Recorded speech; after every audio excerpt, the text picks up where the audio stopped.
sky. It's a bird. It's a plane. It's Superman. This is Dan Jurgen. This is Jason J. Lewis, the voice of Superman on Justice League Action. This is Mark Wade, writer of Superman Birthright. And you're listening to The Krypton Report.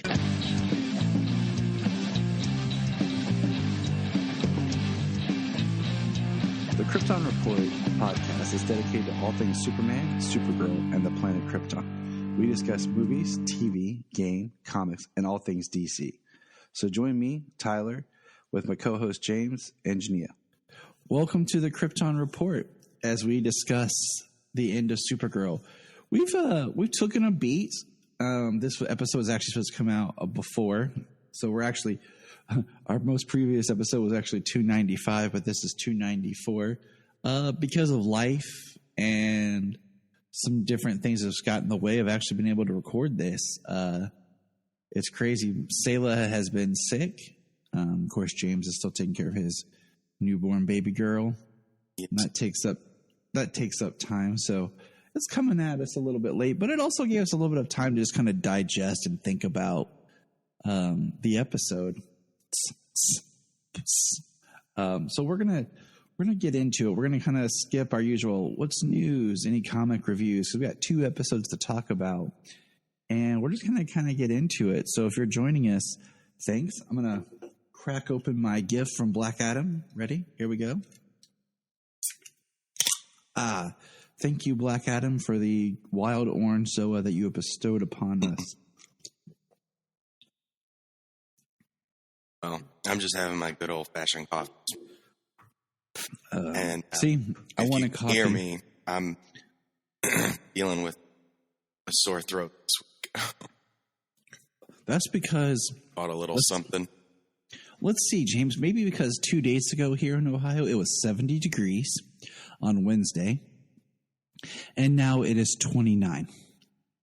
And actually, you talk about that on Wednesday, and on Sunday prior. Yes, and on Sunday, I literally sat in my living room next to my fireplace and watched it snow as the kids were playing outside in the snow, and thought, this is very picturesque and wintry, like Christmas before Thanksgiving. And that was a cute picture you sent, fireplace and everything. I'm just glad it works. Like it's cool. Like it's gas. You know, this house has been a blessing.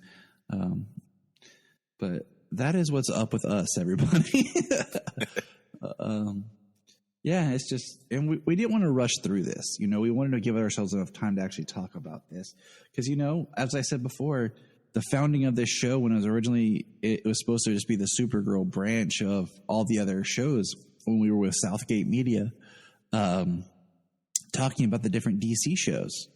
You know, at the time there had gotten to be, we had the Gotham podcast before the Bat that I was part of, where I got my podcasting start. And then we had, you know, we had like 2 different, the Flash Arrow Power Hour that I joined.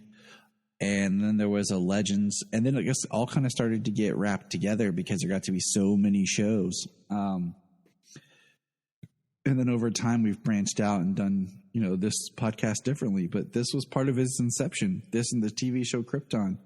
So it's kind of weird. We've said goodbye to Krypton, and now we're saying goodbye to Supergirl. Yeah. And, after all this time, let's give Supergirl a little thought. A couple of viewings on these last couple of episodes, or discussed. And so, as of this recording, it looks like the season 6 is on Netflix. So if you want to go and watch and enjoy those, they're there. So let's get into first the last Gauntlet, which is the penultimate. And let me read a quick summary here. Supergirl and the Super Friends take drastic action after a loved one is kidnapped by Nixley and Lex. An unlikely ally steps in to help the team. All right. Thank you, IMDb summary. Yes. First of all, the first thing I'm going to say is I really wish they hadn't done these 2 episodes in one night. I kind of wish they had spaced them out. looking at their schedule and what they had planned and all that. But I really do wish that it wasn't, because it wasn't like a 2-hour series finale. It was just two episodes. Yeah. I mean, the finale episode picked up immediately where it left off. Not like immediately, but continuing that exact from that exact. Or if they had spaced it out and done like 2 nights special event, Monday and Tuesday, you know what I'm saying? And spaced it out so that I could watch one episode, absorb it, kind of think a little bit on it, and then go into the next one. Instead of right behind each other. Well, seeing as the next one, like the entire season's villain story was wrapped up in like the first 10 minutes. Right, and that's the other thing. It was like, it was like, it was. And I remember I was watching it like, wait, what? Well, it would be like the imbalanced together, the way the second episode, the way the second episode wraps up. I mean, you're right. I do want to give a quick shout out to Rebecca over at Supergirl Radio, because their breakdown of this final 2 episodes was amazing. And they have so much more that I think that we could go into depth about, because it was a 3-hour episode for them of their show. And so I highly recommend anyone checking out their review on it, because it was great. It was thorough, and it has a lot of similar points and things that I think that we'll hit and we'll touch on. But I haven't listened to them yet. Told me it was great, and I haven't listened to every single episode of theirs, but I've listened to quite a few over the years. And so, I was looking forward to checking out the discussion. I'm going to say real quick right now, I'm not really happy with these episodes. Just as an overall, like. Well, I will say the finale was the better of 2 episodes. Okay. But it wasn't a high bar to second. The first episode, they did so much of the same things that they for the rest of the season since they escaped the band. Always like they kept going to cross the line season. All of their decisions had to be more extreme and closer to what the villain would choose. You know what I mean? Take. Yeah. They did an awful lot of that season, awful lot of that this season, and it was just more of the same. Yeah. And I'll say this, it does not feel like a series end. And I think that's kind of where I'm at with it. I don't want to go down the rabbit hole of, I would have done this or they should have done this, but it's going to happen. Well, so where they ended, I mean, I don't want to into the ending, but where they ended, I think it starts a completely new chapter in Supergirl's story, and it could be an understandable place to fit. You know what I mean?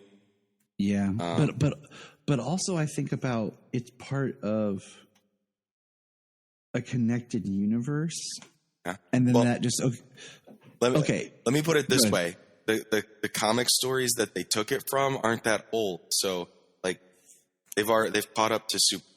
They have no more story.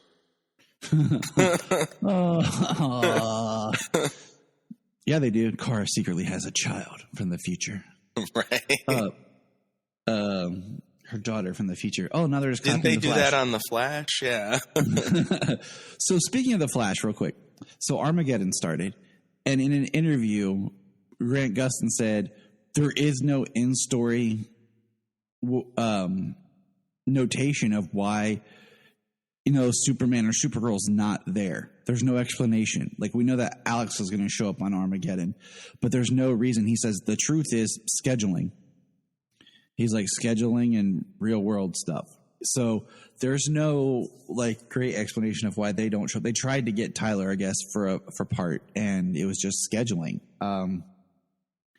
Which just kind of, is sad, because that's part of the problem that we have with this connective universe and certain storylines, especially scheduling because of the COVID restriction they have in place.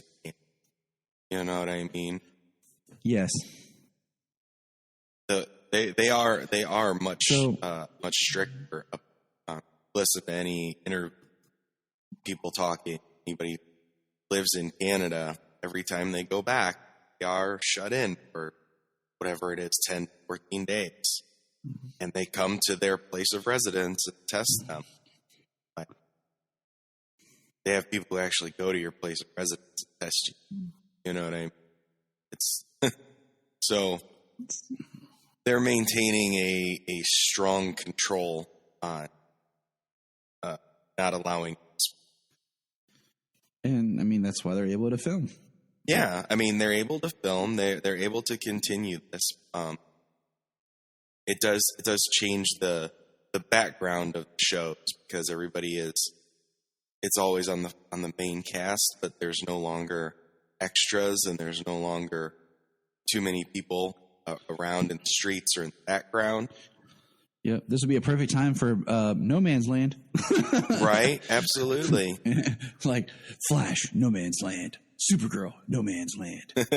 Like everybody, at least on Superman and Lois, like, we're on a farm, people, in a small town. There isn't people here. Yeah. Yeah, so, I mean, a lot of their shooting was pushed back for a long time, and anytime they ever have to shut down shooting for 2 weeks because a member of the group did get COVID. Like, their scheduling is pretty erratic right now, I would say. Good times. Like everything has to be done on a very tight schedule. Or I mean, okay, first of all, look.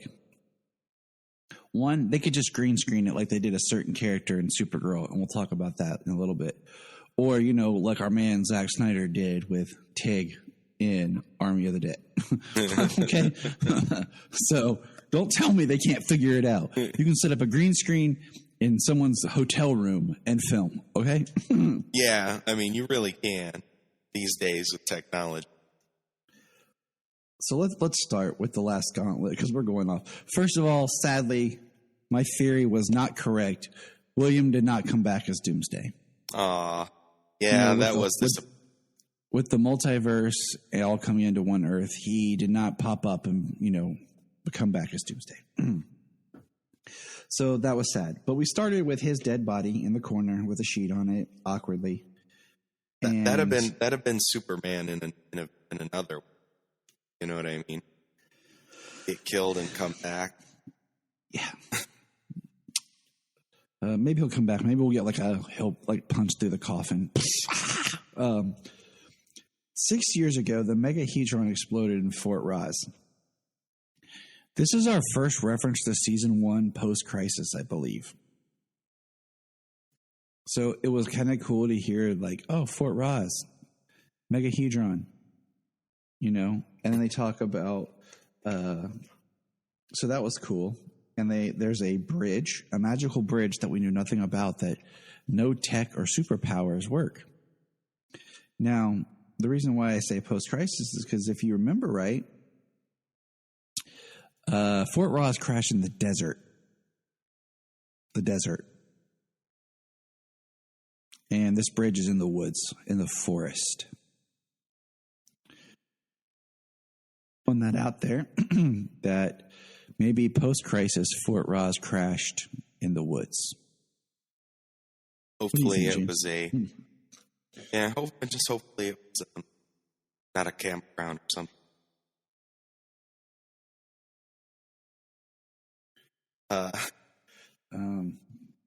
We have 14-hour clock. Lex has a butler that we meet, and they're going to exchange Esme for the totems. For all the 5 totems that they have, that they have yet to. I feel like we can go like through this beat by beat, or we can just talk about character arcs. But let's say. Well, you say character arc, but like, what character arc is there? The same one we've seen. Oh, Alex the rest out, of the season since Kara got out of the pantry. And Alex, like, I'm a parent. That's my daughter. I'll do everything because I will give the bad guy exactly what they want to save my daughter, and then ruin the world. And then the bad guys will oppress my daughter and put her in a prison camp and enslave her. Well, there's that. Like she's gonna give them what they want, and then Supergirl is I'm gonna take what I want. I'm gonna take what I need to have the power to fulfill my plan. Her He-Man moment that she didn't, or her She-Ra moment. I have the power. Yeah, I mean, so I will say Nixley was a little bit more interesting with the whole, like, she won't hurt a child. She's not going to hurt Esme. She tries the Cursix with Esme, and it doesn't work. The flower tattoo on her back just starts Beauty and the Beasting it, and that's what I think they actually refer it to. Yeah. That's what I thought of. Yeah, I think Lex says you don't have to have seen to know.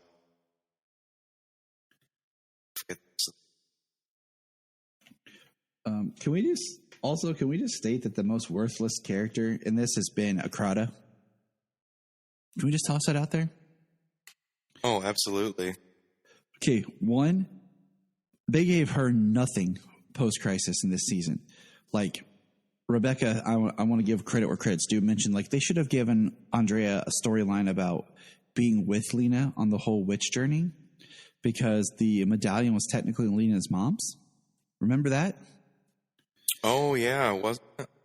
Yeah, so I'm just thinking that post-crisis, Andrea should have never been Akrata. She should have just been Andrea, the business something. I just thought of an Office quote. Because it doesn't help. And then she pops into the tower as Akrata, and Lena pulls a gun on her, like, what are you doing here? And she turns around, takes her mask off. And I'm like, there's no, like, how did you do that? What is this? Like, there's no, like, what are you? Like, where did you get these powers? Huh? Like, it's just like, Andrea, what? It was very like, no, she has powers. No big deal. And then she stands at the end with Lena and doesn't do anything. So her whole Akrata thing was just, yeah. That's all. She was Akrata the whole time to get William killed and save him. She's like, I'm a monster. And, you know, I always looked at Lena's costuming because, like, they dress her semi-gothic now. Like, they put her in a lot more dark, like her makeup and stuff.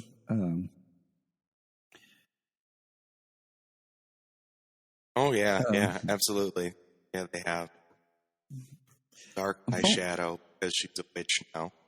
Yeah, it reminds me of Buffy when they made Willow a witch in a way. But yeah, we'll just throw that storyline out here. Lex's mom shows up, and Lillian shows up, and then tries to talk, you know, Lex and Nixley out. Tries to talk Nixley into, you know, Lex doesn't love you. Nixley's not an alien. They talk to her like she's an alien. She's a fifth dimensional being. Like, her form that she chooses to present herself with is just what she shows herself as. Like, her as a fifth dimensional imp, like, her powers is far beyond that of anything they've talked about or seen. So, like, the way that Lillian talks about, he'll not want you. He hates aliens. She's not an alien. Do they not realize? Did the writers not realize that? Like, I mean, it's a closed mind perception of her alien because she doesn't belong on Earth. But yeah, I mean, she's like they're beings of consciousness imagination. They are of a higher level. It's not even like magic that they're using. Yeah, like it's not like the same magic that Lena's using. It's it's like high concept. It's a reality, or it's a power. It's a control over. This is like where Grant Morrison needs to come in, and write something for them. Like, I can't even do his cool accent. I don't want to damage it, but he comes in and let me write your scripts here. Let me give you a better understanding. Right. Let me give you a tutorial of what these beings are. But Lex, he eventually chooses Nixley over the Luthor family against Lillian. And here's my problem with this whole thing, okay? Nixley's supposed to be the big bad. But she's been handicapped since we, put the bracelet and she's lost her magic or whatever. So is she really a great villain without her powers? The fact they had to bring Lex in, and Lex is kind of now the big villain at the end. It kind of undermines Nixley, do you think? Am I just... Well, yeah, I mean, since they brought in Lex in season 4, they've had to bring him back every season. They didn't know what to do after they brought him. I mean, he's great. Don't get me wrong. I love John Cryer. I just did the Superman homepage, did their Shield Awards every year. They just sent it out to vote. Mm-hmm. And one of it was best, recurring character on Supergirl, and John Cryer. That was my vote. I was like, I was like, go John Cryer. Woo! Lenny Luthor to Lex Luthor. That's a promotion. Yeah. But I just feel like in this episode and in the next one, some of the acting either feels so overdramatic, over the top, or so phoned in. It just seems like everybody's like, let's finish this. Well, they've read the material. They've rehearsed the material. Which is very sad, It's been rough this last season. This last season has, and I really don't want to be like, because of COVID. Because look, first of all, The Flash last season suffered hardcore because of COVID. But Superman and Lois filmed during COVID, and it was amazing. Other shows have found their way to make it work. So I don't want to just say, it's because of COVID. I mean, haven't you said I haven't gotten a chance to jump in yet, and I'm kind of disappointed that I haven't watched any of Batwoman. Batwoman season 2 was definitely affected by COVID. But season 3 has been pretty cool. I'm 3 episodes in of the 6 that they've aired. So I had to watch the episode with Killer Croc, with their Killer Croc version, with Solomon, because he loves Killer Croc. And the way they're finding ways to do things, and it's been better, because they're actually bringing a mythos to it, and we're trying to step outside the Kate Kane stuff. But it doesn't feel as bound by COVID as much. It feels like it's expanding. And I think Supergirl just suffered because it filmed early during COVID, in a sense. And then they spread it out, so it still feels like if you watch, like I said, last season of Flash, you can definitely feel the COVID impact. And I feel like you're still feeling that with Supergirl because of when it was filmed. Well, that was towards the end, last 4 episodes, wasn't it? When COVID affected the filming of shows. I'm talking about Flash, because season 8 of Flash just started, so season 7 when it started after COVID. Oh, okay. And then Supergirl season 6 was after COVID. Not saying that COVID's over, but what I'm saying, after the large the pandemic, large breakout. When things started picking back up the film again. So jumping back, we find out that the Destiny totem is at some monastery. And what's interesting is they mention it's at the statue of Clotho, which was one of the sisters who weaved the Destiny threads, which I don't know, I haven't watched this season, or the last of last season because I've pretty much given up. But they revealed Clotho was Charlie on Legends of Tomorrow. So I was like, oh, is that a Legends callback, or is that like going to play into anything because of that character and the Destiny totem? No, nothing. But well, I mean, a couple of the totems they had been forged into mythical, like they've existed since the beginning of time. So like all this mythical stuff, this the slingshot date. Yeah. You know, slew Goliath. It had to exist for something. Yeah. And then, so Kara, ancient history. Can we just talk about how weak the last Gauntlet is? Like, Kara picks up the totem, and it's like her destiny, and it's like this, and then Alex just walks up and takes it. And it was weird because it took me a second to realize that Alex portaled in. I was like, wait, where'd she come from? And then she portals out. I'm like, but, and it was just weird because Clara's just like, lets Alex do what she wants. Like, okay, Alex. This forced drama between us at the last 2 episodes.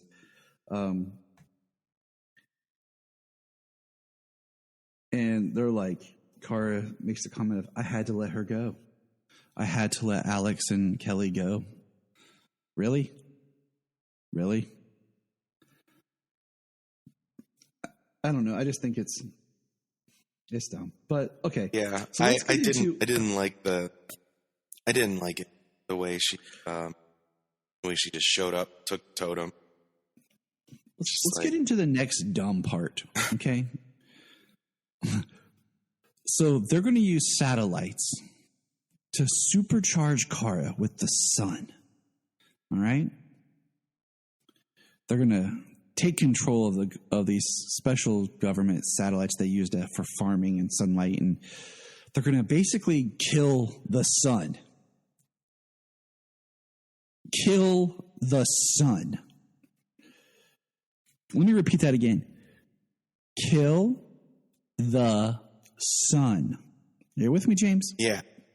We've seen a movie, Sunshine, about having to reignite the sun because, we were going to freeze to death and die on the planet Earth. The sun powers Kara and Clark. And because of this, I'm like, okay, this is a plot like, where's Superman? I'm sorry. Like, there's just some things I'm like, they need to be together, but whatever. And yeah, and they're not going to take energy from the sun. And they said something about 6 months for it to be able it'll take to 6 months for the sun restore. to recharge. And Lena, the super smart scientist, is like, no, you can't do this because of how much impact it will destroy the Earth. Yeah. And they're like, oh, no, we have to do this. Let's drain the sun. And then, once again, don't want to give credit where credit's due, or give credit. They brought this up on Supergirl Radio. It was like, Kara just decides to do it in the middle of the city, not out in a field. Not like in space, like, in her like Jesus pose, that super characters often do, the Christ pose. Mm-hmm. Out in space, which would look awesome of her getting charged. No, she's over the city. And she's draining the sun, and the world's going to black. Like the light is actually getting darker as it's charging her. And I'm just like... And she's like hears and she's getting stronger. And I'm thinking kind of like, okay, maybe they're going to go with like an all-star Superman thing where she's going to get so overcharged that she's actually going to kill herself doing this. Okay.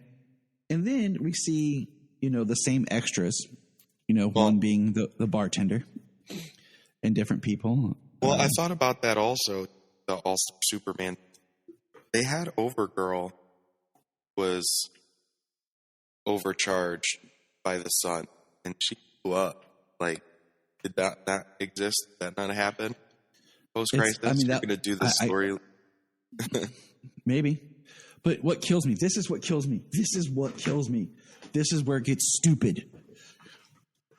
They stop. Car's like, no, we have to stop. This is wrong, Brainy. At 99%. Yeah. And then they're like, okay, and they stop it at 99%. And then magically, because of that 1%, Car has no overcharged cells and the sun goes back perfectly fine. Yeah. As soon as, I mean, that is where I'm like, okay, that's just stupid. 1%, you're telling me that she didn't retain any.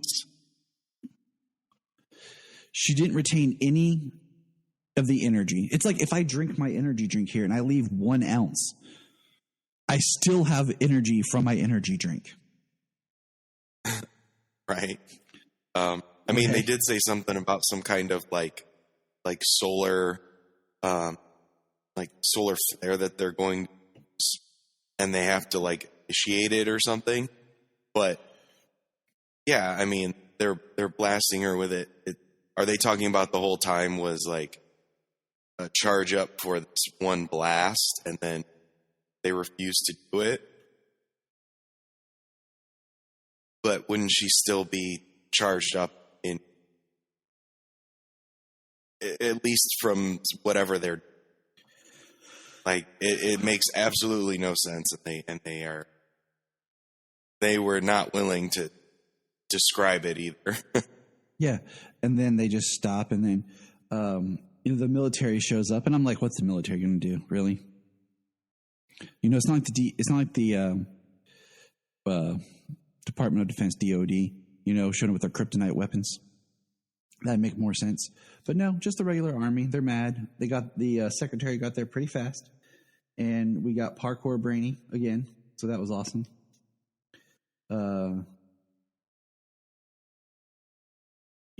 And then meanwhile, over on the bridge, Kelly's guardian hair is cracking me up because that's a superpower in its own, like getting that hair braided before she goes into battle.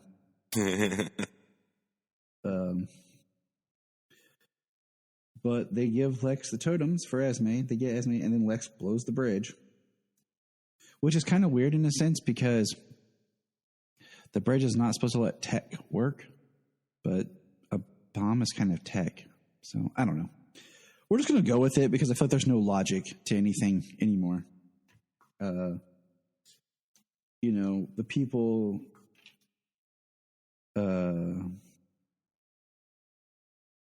like just the whole, like Supergirl's like, we're wrong, Brainy, and Brainy,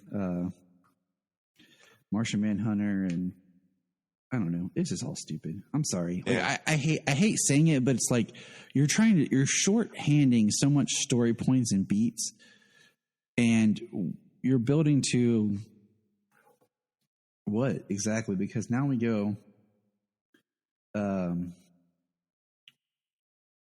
we have Lex and Nixley fighting, and then Kara and them show up, and they're all fighting. Like it was shot awesome. Don't get me wrong. Like the pan around camera of like this awesome epic battle of everyone fighting. Yeah, it was shot really well, in the production quality for the show. Good. But then something happens, James. I don't know if you're with me on this, but why did Lex and Nixley become lizard-looking people? Oh, you've got me. The only thing I can think of, the fractured all-stone work. Yeah, so the all-stone breaks into 3 pieces. Carr gets one, Lex gets one, Nixley gets one. And now, we have this whole... I'm torn because I like the idea of Lex in love with Nixley, but not at the expense of, like... If I was going to continue the series, this would have been fine. But if I want to really give a wrap up to a series, as many side stories would be ejected as possible. So in this, as a way, I guess, of just bringing back Lex or something, felt very like we're trying to do too much. But we have Nixley and Lex are fighting each other and very Man of Steel, flying around punching.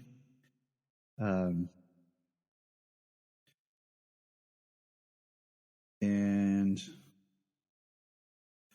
we have a 72-hour clock that started because they're draining all the elements because of the.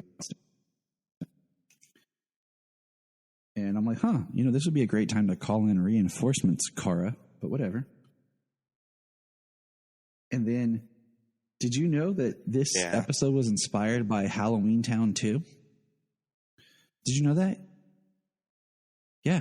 Everyone's turning black and white. Kara, all she had to do was go, Trappa. Just say, Trappa, apart. And they'd all would have turned back to color. Since everyone's turning black and white for some interesting reason. Because without emotion, we're all just gray inside, James. Well, they stole another movie ending also. But that's actually the beginning of the next episode. Yeah, we're getting there. Like how Esme is the one who breaks the gallstone now. Oh, it is, and I feel like Esme was underutilized because, I just say that because she was around Kara and around John, and what if she just started freaking and was mimicking both their powers and became like a little Jack? Heck, that'd have been infinitely more interesting than what they did. Yeah, totally. But continue. Oh, I was gonna say, can we talk about how Lex blew up a bridge? Completely destroyed it. They're way up there, and then next thing we see, they're down on the little riverbank with the destroyed bridge all around them, and everybody's alive. Nobody's dead. Nobody's hurt, and isn't especially powers aren't supposed to work there, so that means Kara would be like human. Martian Manhunter would be like human. So the bridge would affect them like humans would, which I feel like when Kara gets turned human, she's actually a little bit more weak than a regular human would be because her body is not used to being human or used to pain or anything like that. It always reminds me of that scene in Superman Returns where Superman gets stabbed by the kryptonite and it gets broken off and he's getting beat, just how haunting that is. Of him getting hurt because he's feeling pain on a more extreme level than normally. Everyone's fine on that broken bridge. And Lillian gets injured. She was there. She actually got a really weird, cool thing where she stabs John with her high heel. That was pretty cool. Yeah. She had a defensive electric mechanism in the heel of her shoe. That's pretty cool. Yeah. The little action scene they had down there was pretty cool. Added in all the effects and everything that they did. And Lena, she uses her magic to stop Nixley and Lex from fighting each other after Esme broke the Allstone, and they got their two halves and they're fighting each other. And Lena does her magic, and then Nixley gets a shot off. She's going to kill Lex, and that's when Lillian dives in and takes the blast to the chest, saves Lex. Now she's done. And that pretty much ends this episode. And now, for the series finale, because it doesn't, to me, we'll get there. Kara. In this epic series finale, Supergirl is joined by familiar faces from the past to help her stop Lex and Nixley for good. Meanwhile, Alex and Kelly prepare to walk down the aisle. Can we just say that this show is called Supergirl? But really, I feel like out of this whole season is Supergirl taking a back seat to every character. Her story is taking a back to every character. Supergirl really doesn't do much. Okay. This season should have been about peeling away the Super Friends. Because one of the threads here is that the big brain's been damaged and Brainiac needs to go back to the future. I really think there should have been something like we should have been losing people throughout the season. So when we got to the finale, it really should have just been like Kara, Alex, and Jean. I think we could have wrote Dreamer out earlier. Brainy could have gone to the future. It really needed to be more about Kara standing back on her own, like before. Right. And the show became the Super Friends and not Supergirl. And I just think it leaves with such a down note for her when we could have had such a really great, strong Supergirl Kara support. Like if we would have slowly removed the characters so that when we got here, that's my quick 2 cents before we jump into the actual episode proper. This is Dan Durgan. Have a good time. Keep listening to the Krypton Report. Hey, can I get $1? Sure. That's what friends say, right? And we all know that we all have $1. We spend $1 on crazy stuff. We have a loose change around the house probably for $1. So why not help a friend out? The Krypton Report, of course, has a Patreon like every podcast does. But unlike other podcasts where we're asking for a lot of money, we're just saying, hey, shoot us $1. $1 a month. Help us keep the podcast going and help us to bring entertainment to you. And you can hear the fun voices of me and James. So go to patreon.com/Krypton Report and give it a shot. Thanks. I mean, with the finale episode, it's just, I try not to look at too much of like what I wanted compared to what they gave us. But at the same time, I feel like you set things up and you did things in a poor manner. And we'll talk about that when we get to the end. Built it up in a poor manner the whole season, you know? And that's why I feel like I'm not being too judgmental, you know? Like, okay, for example, here's a show. I don't know if you ever watched Dexter. Dexter's last season was so hated. Like, if you go and you look at like the ratings of every season, the finale, they're all super high. You look at the last season, it is super low. People hated it so much that they had to go make a new mini-series that's technically like the last season to wrap it up correctly because the last season was hated so much. Plus, everybody comes back nowadays for, you know, a mini-series or a special or whatever. Right. Revival.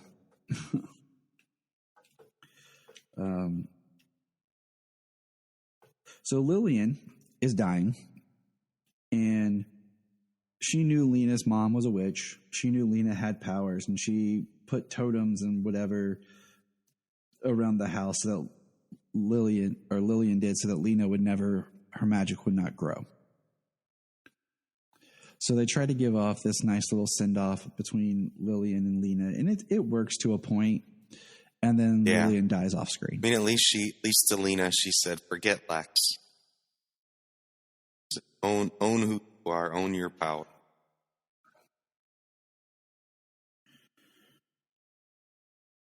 And that's nice, you know.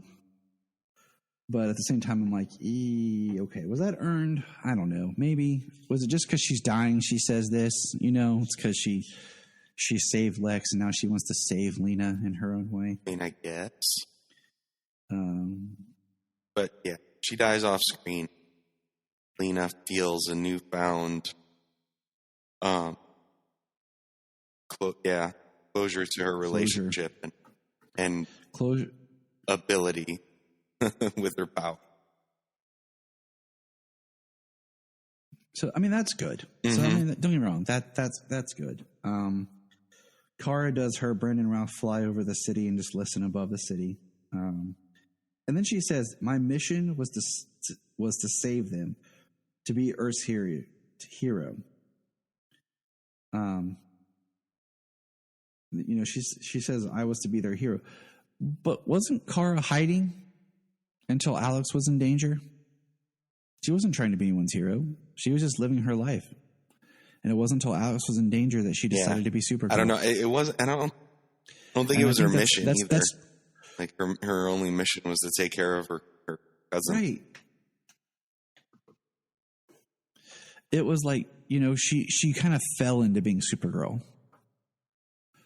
And I think that's part of what this whole arc they're trying to say is that, she kind of, in a way, fell in and became a Supergirl without really wanting to or needing to, or, being comfortable with who she is.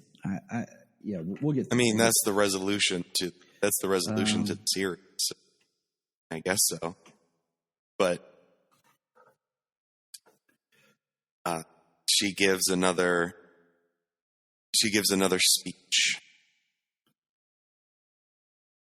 That's being directly into everyone's brain, thanks to Brainiac and Jean teaming up with his handy dandy. Well, they used the crown. Lena was using some kind of magic ability, and Kara delivered her speech so that everyone in the world was being drained and turning to black and white.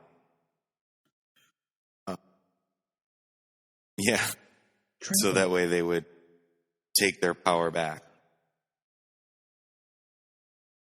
I mean, at least Orlando giving a speech felt more genuine because he was an actual person trying to inspire hope. And yes, Kara, we know hope and your thing is speeches, but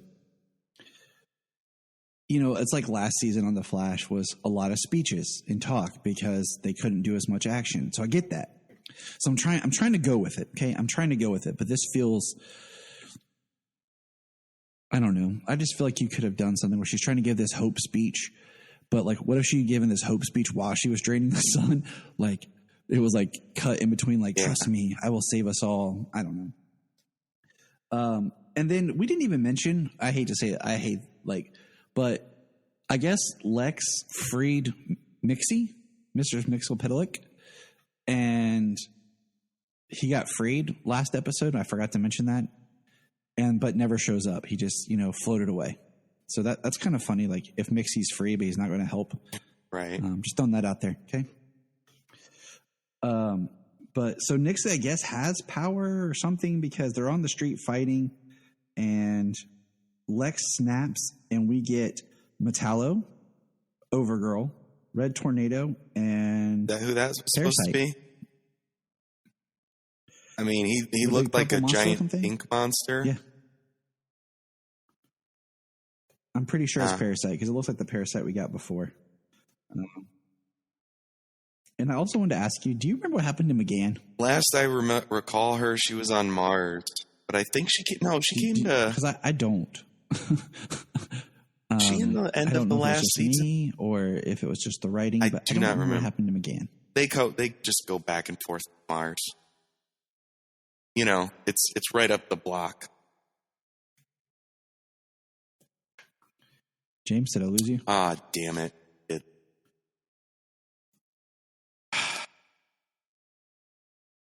Starting to have technical difficulties here this morning. Yeah.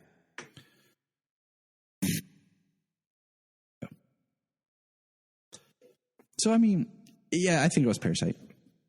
It kind of made sense. It was like, oh, look, old foes. And,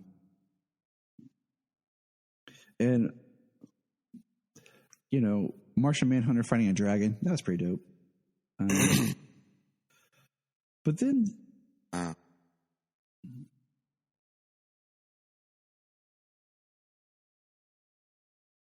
Right.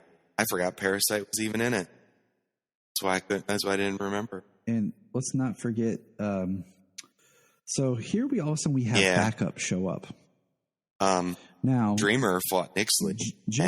And James Guardian showed Sentinel up with his deep voice, and that was cool. I will admit, I'll be honest.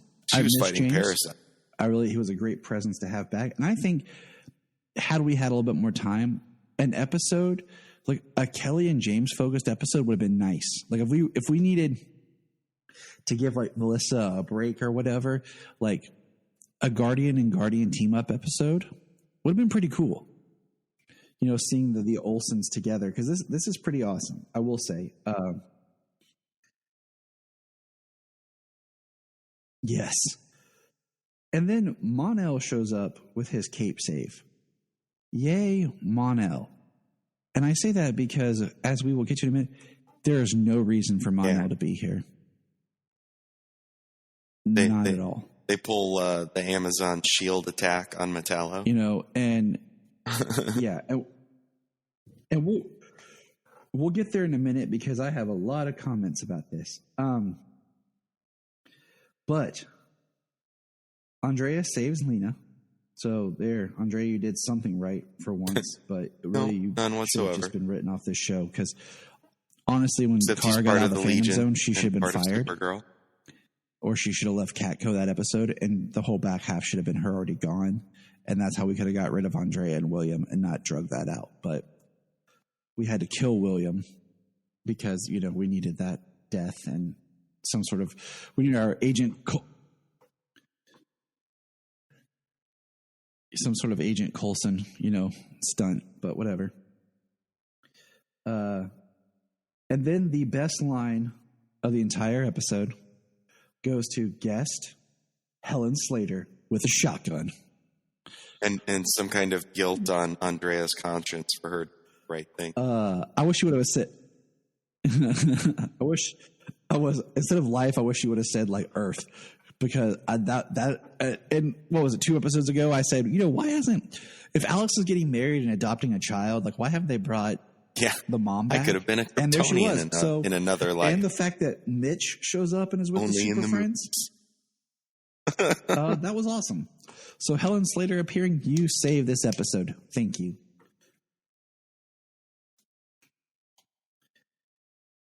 And then the Phantom Zone portal opens. Lex opens the Phantom Zone portal. Something simple that I guess can happen now all the time because everyone has a Phantom Zone projector. And the Phantoms start to attack. Absolutely. I agree. Yeah, it does. Wholeheartedly. But we get Orlando and all the other people joining the fight, They're all like, oh, we're all going to fight you. We're not going to talk, And yeah, so Lex and Nixley just fall into the Phantom Zone. And seems a little dangerous.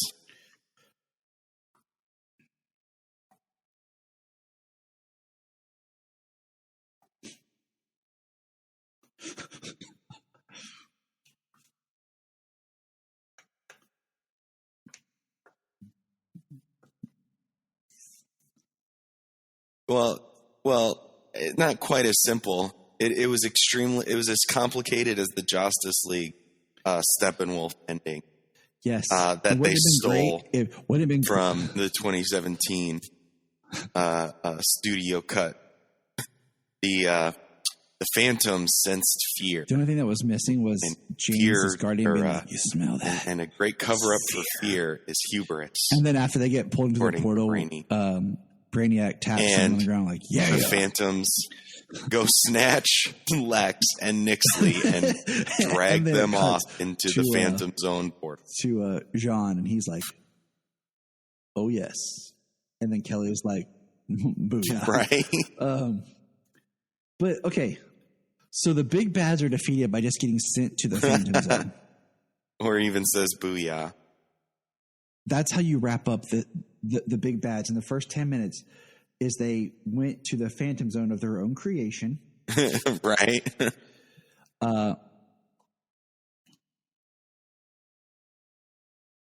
Yes, everyone took their power back. The power is yours. It's in our soul. Oh, yes, sir. If that's a He-Man reference. Oh, hey, Laura. She's even mad. Like, this is crap. Well, don't you know? Because everybody took their power back. Did they take Lex's Phantom Zone projector? Because I feel like if he got sucked in, he could just open it back up. And we didn't even get a great Nixley scene of being sucked into the Phantom Zone and pleading no, not again. Don't do this to me. I can't take it. Right. Not again. They just.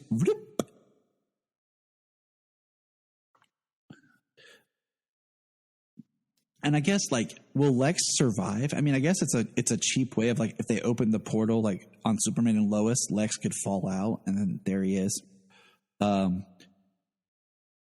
but at this, and he would probably be like crazed now. Yep, because right into the Phantom Zone we and had a human closed. in the Phantom Zone. They saved the day.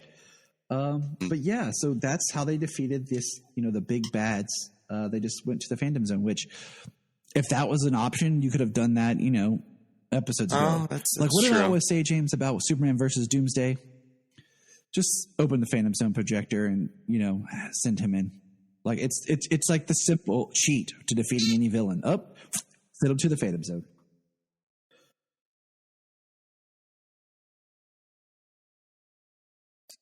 Yeah, it's true. So now we're at William's funeral. Everyone's like, "Oh, William, we miss you." Right. We learned that the DEO is being reimagined. It is. And reformed, Well, that's why in Superman that's cool. Doom, That's like circular Doomsday closure for broke Jean. out of.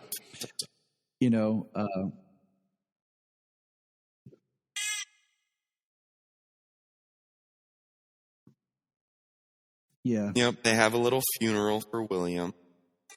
Let's see. Then this. Okay, so Mon-El. Yeah. And it's not just for extraterrestrial. That is like cool. Like, so Wynn comes back and he was there for the fight. Extra and normal he was there operations. To talk to Kara and be at the funeral, which is cool because he's everything at the wedding here. And we get, we see like real quick. I think it's right here. It's nice to have like, things that happen. Wynn back. Dreamer opens a center for LGBTQ people. Andrea opens a center for the William Day School of Journalism or whatever. So like people, like we see like them trying to move on. And so like the side characters moving on is great. That's a great story. Okay. They're all moving on. We learned that Kara's speech changed the course of the future and that Brainy's leaving to be part of the big brain and that Neo was the girl of his dreams. And then we get the dumbest. Okay. Mon-El says to her, "This is the last time I'll ever see you in this life. You're a time traveler, bro." Like, so now if Mon-El is going off to his death or like something about that, where like we know that Mon-El was going to like return and he was going to die or he was dying or something, would have meant something. But this is why I say this makes me mad because we all wanted something to happen where Supergirl went to like fight in the future. Like if it had ended where there was something like there's some events that are really bad in the future, and like at the end of this season, it was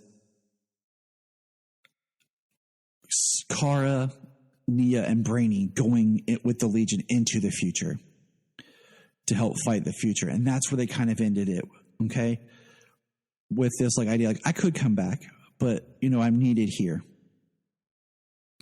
And I see that more because basically here in a minute, we get a 3 weeks later flash and there's a cat stuck in a tree, but Supergirl's not needed because people built a bigger ladder.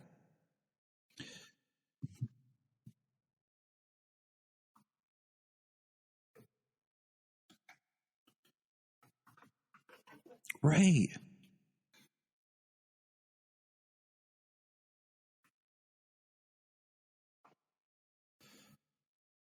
Right. Well, the idea of her going sure. Right. Like, so she's always felt a little out of place on Earth. And like the fight for like alien acceptance. Exactly. And I feel it. Has gotten better by the end of the show. If they'd have done something like that, her going to the future and living in a world among aliens all over the place. Exactly. She'd have felt more like or something. And we'll get there more in the minute. Because that was one thing that Supergirl try not to do too much all at once. Story is she always felt a little disconnected. Because the whole Mon-El thing makes no sense. She grew up on it. It doesn't.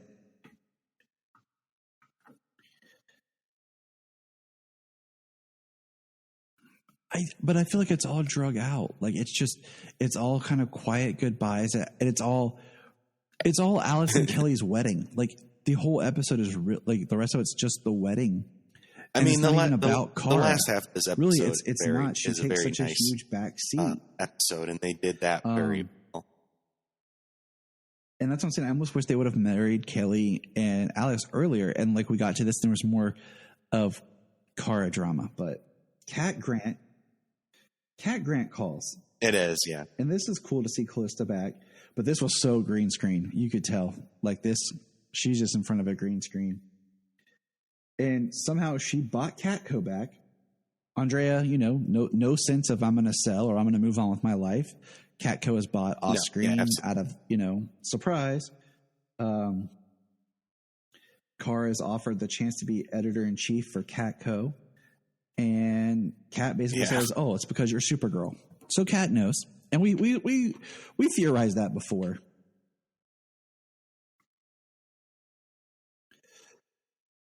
That's pre-crisis. Because we haven't had Cat since the beginning, really, other than the...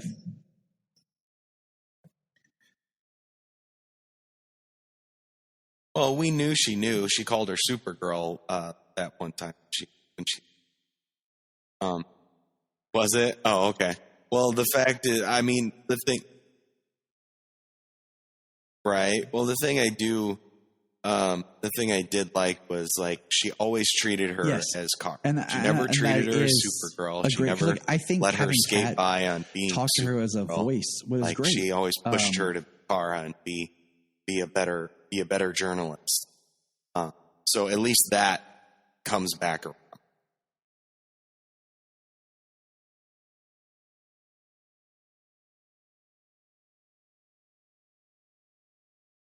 Focused on it. Right. Yeah. I think it's just nice of that it's something in Kara, somebody that's powerful. So influential on her with this choice to make. And what we see in a she lot was of ways Supergirl all along and never everyone's kind of getting treated her anything other than Kara. And Supergirl, she still expected her to be the best journalist. Less powered now. And we're at the wedding. We see James back. He gives Kelly away to Alex. And then Brainy shows up at the wedding. And I don't know. Brainy shows up at the wedding, which is cool, but then he's all like, it's almost like one of those like, screw the future kind of things, with him being like, so the big brain, whatever.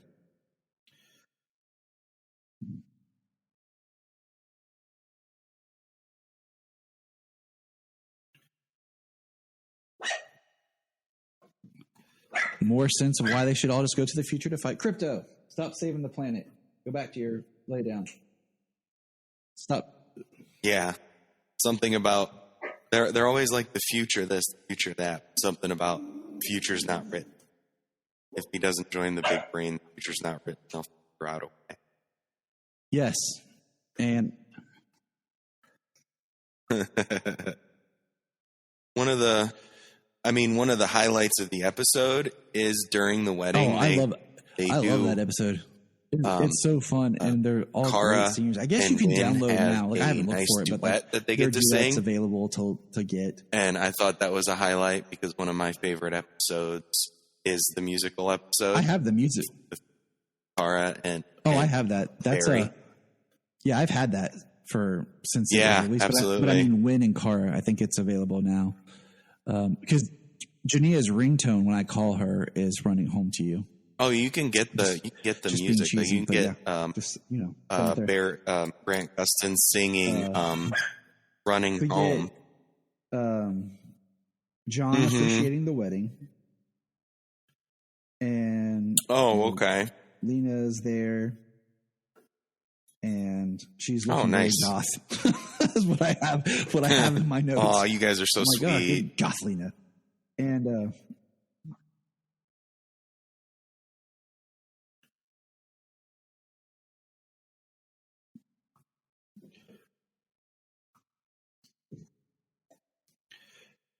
Lena is asked to be Esme's godmother, which I thought was awesome. Yeah. Because I think it just really helps Jamie make was like, Lena what feel did they more do to part her of the hair? group, To that Lena's she's hair. actually a valued member, and she's the way not they like, styled it back. oh, she's my friend because the way she's they Kara's did. friend type and thing. then the heavy eyeshadow.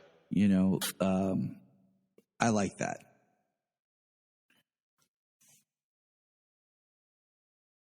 And then, of course, I miss James being back more. But then we learned something interesting about the future. You know what that was, James? About Jean, something that happens to Jean in the future. What? That was like, pff, what? Like, and it would have been funny if he was like, oh, McGann, where is she? Because, you know, we kind of forgot about her. What's that? Oh, him and McGann have a son. And this is where we get the line where Wynn mentions Mixie. So that was cool because that just reaffirmed that we knew that Mixie got free, but he's not there. My son. Well, 1,000 years in the future, you know, Martians live for hundreds. And then we kind of, okay, so this is where we get, I'm trying to figure out how I want to do this in order here, but like we get a really great Lena and Kara friendship speech. That she'll be there for her. And, you know, we got,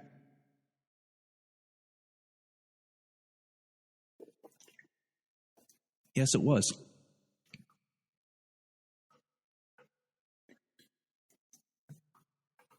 And, you know, basically it's the idea, and Kat brought this up too, is like, Kara is not living her which was full good. Truth, they her had full a life because their friendship was a very big part Supergirl, of the show. and that's holding her back. It's nice they have. And it's nice the that only they way to have do that a scene of just the two of them together to become, you know, one with this. And then so Kara takes off her glasses and leaves her glasses and just standing there without glasses.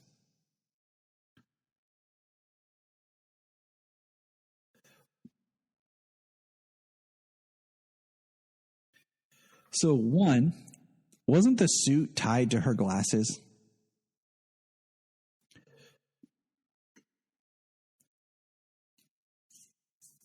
Yeah. Yeah. And she shows up So later. she just leaves her glasses. So that does that mean she just leaves her suit behind? Of her as Kara.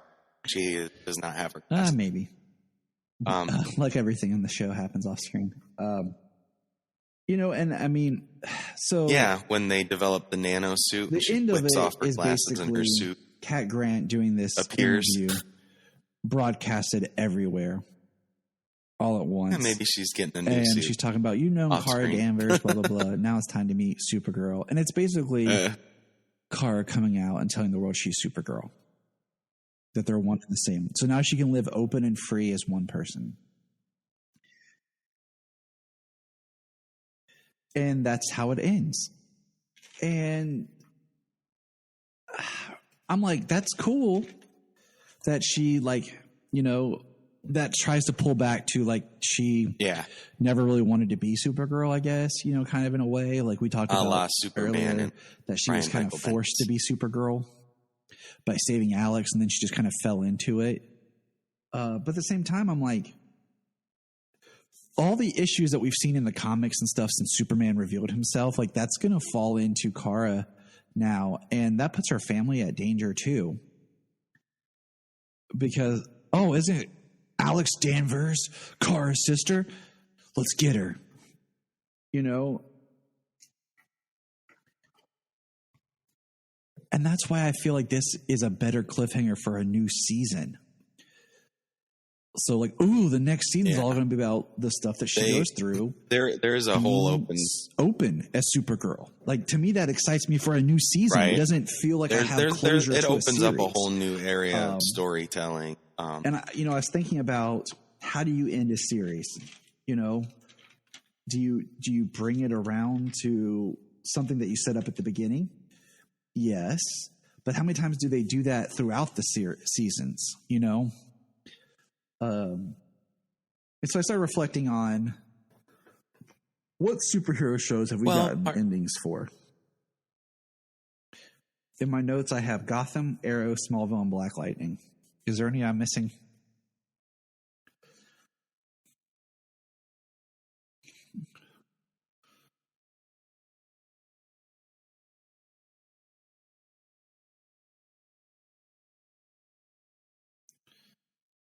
So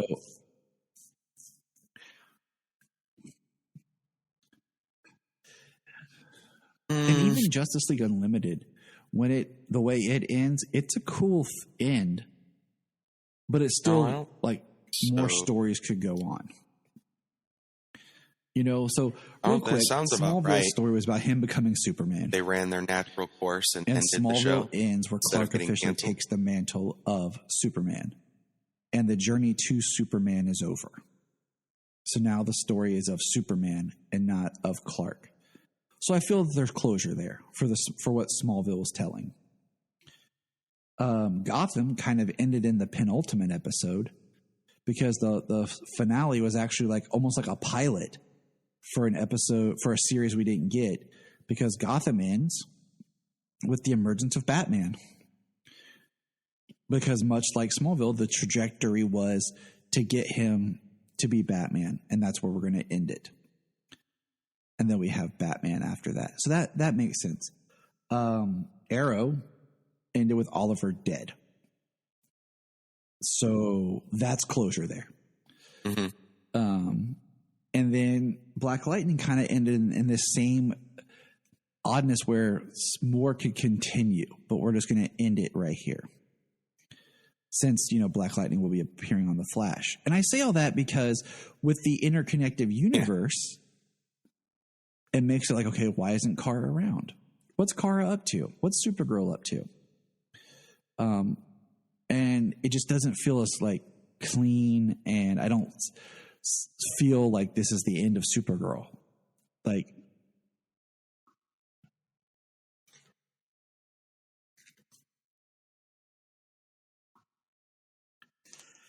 If it had been like I said, if it had ended something where I felt there's the new DEO, and we got a scene of Jean in a suit, walking into the Capitol, especially the way the president, she could absolutely and establishing the new DEO with Alex on as his number 2, and we got the scene of, like I said, you have Brainy, Kara, and Dreamer going to the future together to fight with Mon-El, and we have this kind of wink that Kara and Mon-El will have maybe a future together, or because I don't even remember what the Emra thing is, but this is post-crisis, so who knows?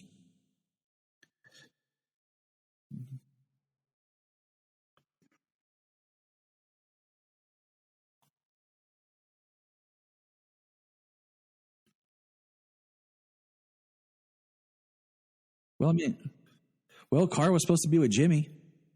Oh yeah, well it's post-crisis. When they tell the stories of shows, right? So that all got. They're not the same.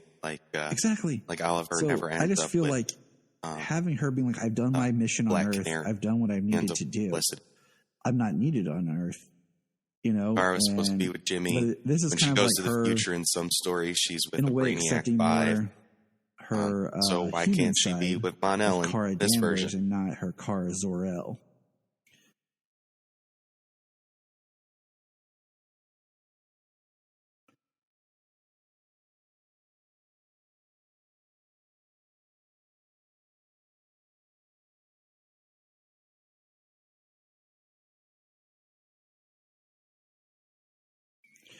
Well, part of the show is it's repeatedly over the years, like you said, that they've shown it each season, but repeatedly over the years, she's always had a conflict between being Supergirl and her life. But at the same time, like we talked about, it is something that does tie back and over. But like we talked about before, when they did merging both identities with Superman, was the fact that now that they do this, like how does that affect everyone around them? Like there was no I want to do this, because now what's the repercussions to the Danders family? Because someone could come after Eliza, or what kind of repercussions could fall about they were harboring an alien all these years without reporting it, or so I just feel like when you're that type of level, even in a real world scenario, like a lot of police officers, they have to carry specific like identification with them that omits certain details about who they are, like their addresses and stuff like that, in case anything's compromised, to protect their families. And, you know, a lot of even police people and stuff have to live with a certain sense of guarding and protection. And I understand the idea of wanting to be one person and live like that and not have to hide anything. But when you're doing something like saving people and being Kara, like Supergirl, there is a level that maybe you do need to protect yourself and hide. I don't know. It works, you know, but I don't know. Maybe in a few years I'll look back and be like, oh, it worked. I don't know. Right.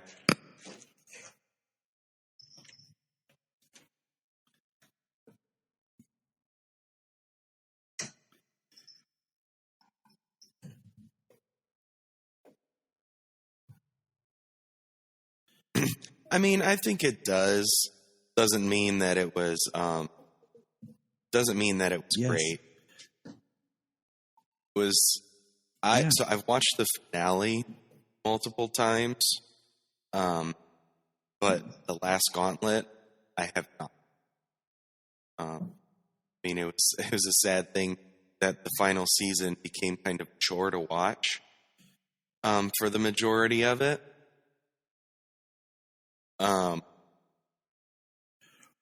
So I kind of get what you're saying. I kind of just appreciated that's why the I finale think that for it works. Being, I almost all wish it about would just been like characters, Kara Part 1, Kara Part 2 or something, so it felt more, I don't know, like one less instead of two separate complex than they episodes, tried because to it make does work better as one. They couldn't, right? But at the same token, so a lot of this whole season has been an episode starts right where the last one left off, as if it's one continual story, one continual episode. It is what it is. You know, that's what we have. That's the end of Supergirl. It's been a 6-year journey, and here we are. This is how... Right.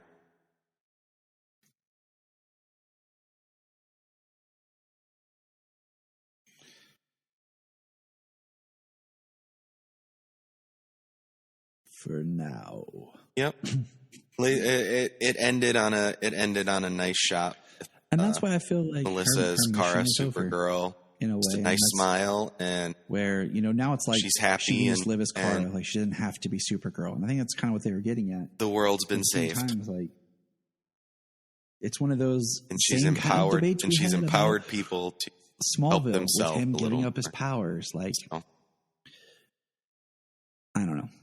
We could go down a whole rabbit hole, but it's like once you let something out of the bottle that like you exist, and that hero is out there, you can't really put it back in the bottle. So I don't know. This is what it is, and we'll just think on it, and we'll mention it probably, you know, again. But you know, we're gonna do kind of a recap episode. And we'll talk a little bit about, you know, just the legacy of the show and right. But any other final?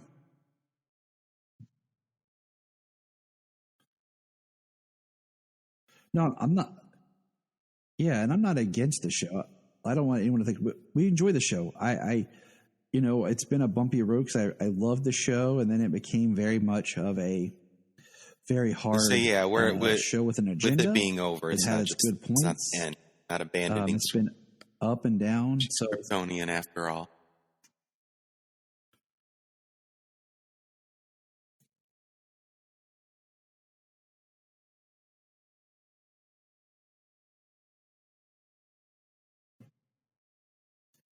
Yeah, I'm like that. Speaking of agenda, they had to throw in one last line. And I was like, really? Like, you're in a fight. Like, you're just trying to be like quippy. Alex is fighting Harrison. and he swipes I'm at like, her. all right, whatever. And she says, "No touching without consent." But yeah, I mean, so the show's, it's They had got a lot of they negative had to feedback throw in from one that, last agenda line scene. in this And episode. I think you can do very well with certain topics, but it became very forced. And I think that's why it goes up and down. I mean, so we'll I don't know. We'll talk about it when we do our recap of how the series looks as a whole. But yeah, that's it. That's Supergirl. We're done. It's over. Moving on to the next chapter, when the character is rebooted next year with a different actress and a different characterization in The Flash, and what we get from that.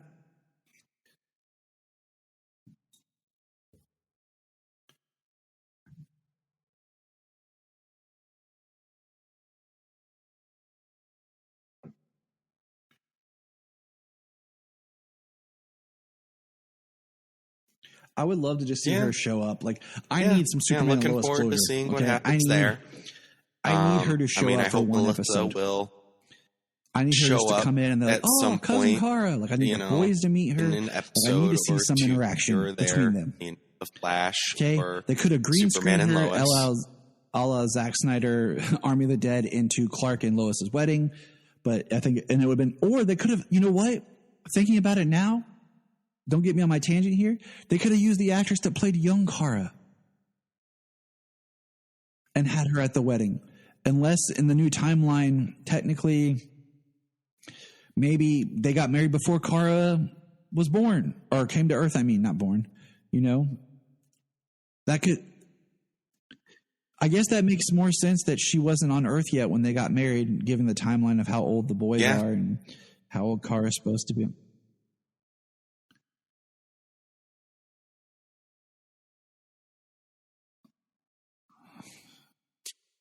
Right. If they got married pretty quickly. So I mean,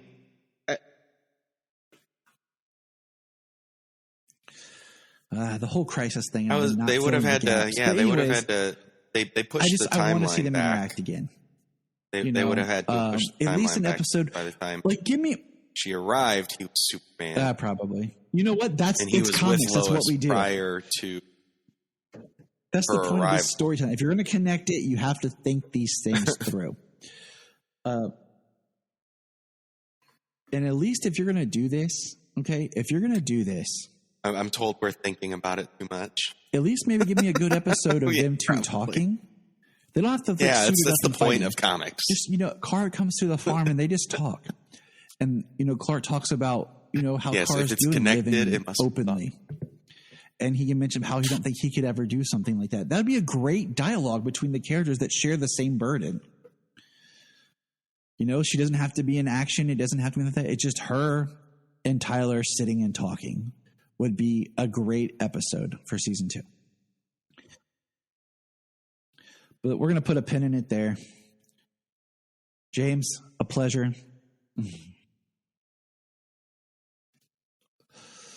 So tune in next time when our next episode is kind of a look back, and I think so. Yeah. Yes. Still have more Kryptonians to talk about.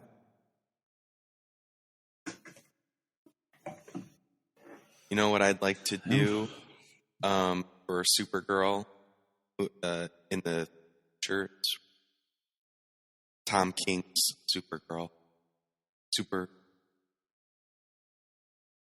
The Superwoman book she's writing. Jump in and see what's going on with Supergirl there. Exactly. So remember, look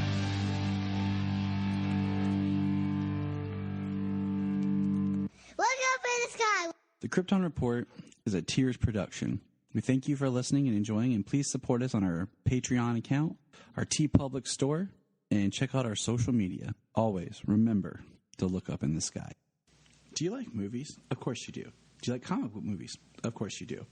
Well, our Patreon is launched now.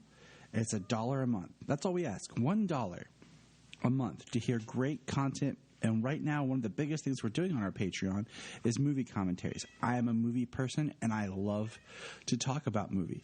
So what we're doing is at least 2 movie commentaries a month. You'll hear the wonderful voice of my wife, Jania, more often, and other special shows. Check out our Patreon at KryptonReport.com/Patreon. And all we ask is, hey, $1. It helps us keep the show on. We're not looking to get rich. We just help with the cost of doing this, and it helps a friend out. You loan a friend $1, you probably have $1 lying around the house and change. So check out patreon.com/KryptonReport. Sign up for the $1 a month and send us a message. You can be on the podcast. We can talk about something, anything you want to talk about. You can join us for a movie commentary if you want. So check it out.